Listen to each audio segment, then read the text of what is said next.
मेरी मुलाकात शानू शर्मा से हुई थी व्हिस्लिंग वुड्स में, क्योंकि वो आई थी हम लोग को मिलने के लिए, सब एक्टर्स को। और उन्होंने बस एक ये चीज बोली थी कि देखो किसी को मुझे ज्वाइन करना है तो कर लो। तो मेरे साथ पावेल गुलाटी मेरे क्लासमेट थे, तो पावेल ने उन्होंने पहले ज्वाइन किया, फिर उन्होंने मुझे कॉल किया, उन्होंने कहा कि देखो शानू को एक असिस्टेंट चाहिए, वो असिस्टेंट ढूंढ रही है माय नेम इज खान के लिए। मैंने कहा चलो यार ज्वाइन कर लेते हैं जरा इसी लोगों को बहाने। बता तो दीजिए कि क्या भला है ये शानू शर्मा। शानू शर्मा कास्टिंग डायरेक्टर है, बायरएफ की इन हाउस है अब। उस समय वो धर्मा की भी कास्टिंग करती थी, तो उन्होंने माय नेम इज खान की कास्टिंग की थी। और उनके साथ मैंने कुछ 9 महीने काम किया। और मुझे इसलिए भी लिया गया था क्योंकि मैं पृथ्वी थिएटर से काफी जुड़ी हुई थी, क्योंकि मैं काफी एक्टर्स को जानती थी पर्सनली। तो चाहे वो शिवानी टंकसले हो या रत्ना बली हो या निम्रत हो या आनंद तिवारी हो, मुझे नहीं लगता कि मैंने किसी भी एक्टर को छोड़ा था उस फिल्म के लिए। इनफैक्ट आई तुम रिमेम्बर एक्टर्स को जानती थी। I know you actors can't को। Say this because you have to survive in this world, पर तुम पृथ्वी की वजह से कुछ एक्टर्स को जानती थी, स्टार को तो हाँ, सब लोग जानते हाँ, मैं एक्टर्स को जानती थी और मैंने काफी एक्टर्स को ऑडिशन भी किया था। एंड आई रिमेम्बर बहुत से ऐसे ऑडिशंस थे जो मुझे देख के ऐसा लगता था कि यार इन लोगों की स्ट्रगल्स तो मुझसे भी ज्यादा है। हम लोगों के पास तो फिर भी घर है, खाने को 2 टाइम लाइक खाना मिल जाता है। बट इतने सारे एक्टर्स को मैं तब मिली, और कास्टिंग के थ्रू मुझे लगता है कि मैंने इतना कुछ सीखा। क्योंकि मैं कितने एक्टर्स से रोजमर्रा की जिंदगी में एटलीस्ट मैं 8-7 एक्टर्स को रोज मिलती थी, क्योंकि हम लोग के इतने ऑडिशंस नहीं होते थे दिन में, कम ऑडिशंस होते थे। और धर्मा का मुझे प्रोसेस लाइक बहुत कि अच्छा मैम था। प्लीज एक मौका दे दो मैम, मैं बहुत अच्छा, इस तरह का कुछ होता था क्या? नहीं, हमारे साथ इतना ऐसा नहीं होता था। हम लोग के वहाँ बहुत ही सुलझा हुआ एक ऑडिशन प्रोसेस होता था। हम लोग जिन एक्टर्स को बुलाते थे, जिस समय पे बुलाते थे उसी समय आते थे। और लेकिन मैं बहुत अच्छे एक्टर्स से मिली और मैंने बहुत से एक्टर्स के लिए झगड़े भी किए।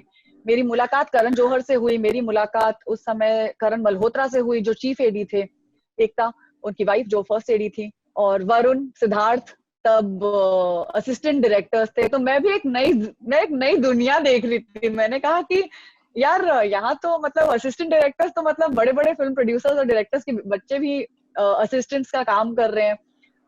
उस टाइम मेरी वरुण के साथ बहुत अच्छी दोस्ती हो गई थी, क्योंकि वरुण हमसे काफी घंटों बातें करता था, हमारे पास टेप्स लेने आता था सारे सारे एक्टर्स के। एंड आई रिमेम्बर कि मैंने अर्जुन माथुर के लिए काफी झगड़ा किया था उस फिल्म में। मैंने कहा नहीं नहीं बहुत अच्छा है, इसको लेना चाहिए। एंड आई रिमेम्बर कि मैं असिस्टेंट थी, लेकिन I will never forget this about Karan Johar.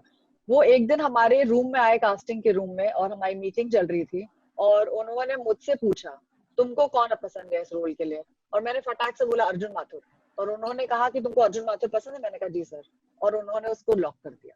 And I feel कि वो मेरे लिए इतनी बड़ी बात थी, क्योंकि मैं एक कास्टिंग असिस्टेंट थी, मेरे पास कोई ज्यादा एक्सपीरियंस नहीं था, लेकिन उन्होंने कभी मेरे बारे में या हम लोगों को कभी कम नहीं सोचा। उन्होंने हमारी ओपिनियंस को रिस्पेक्ट किया, और मैंने काफी सीखा उस 1 साल ये जो बिल्कुल मैं ऐसा लग रहा असिस्टेंट है रही। सुन के मैंने जैसे बहुत विनीत कुछ ने बोला सीखा। ना कि हमने एक लाइन बताई और महेश मांजरेकर ने लिख ली। ये बिल्कुल वैसा मोमेंट था।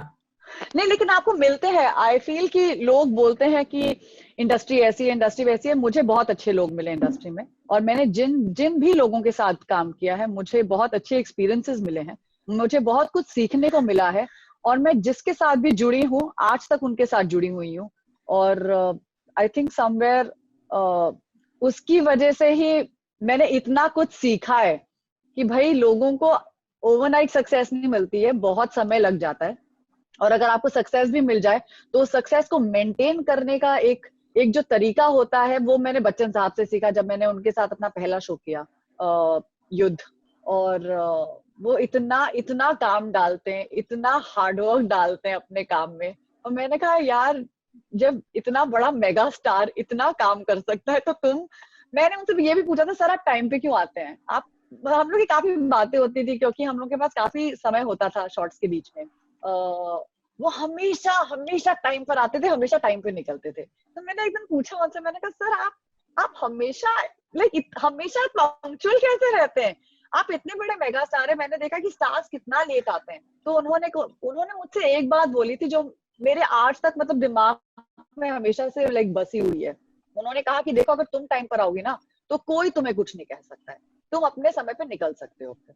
लेकिन अगर तुम टाइम पर आओ, तुम टाइम की अगर तुम कीमत नहीं समझोगे, अगर तुम उसको रिस्पेक्ट नहीं करोगे तो कोई तुम्हें रिस्पेक्ट नहीं करेगा। और मैं कभी भी आज तक उनकी वजह से कभी सेट पे लेट नहीं आती, और वो मैंने उनसे सीखा। जिस तरह वो काम करते हैं, जिस तरह नसीर सर काम करते हैं, मैंने उन दोनों के साथ काम किया है, और मैं अपने आप को बहुत लकी समझती हूँ कि मैंने 2 लेजेंड्स के साथ काम किया है, and right in the beginning of my career.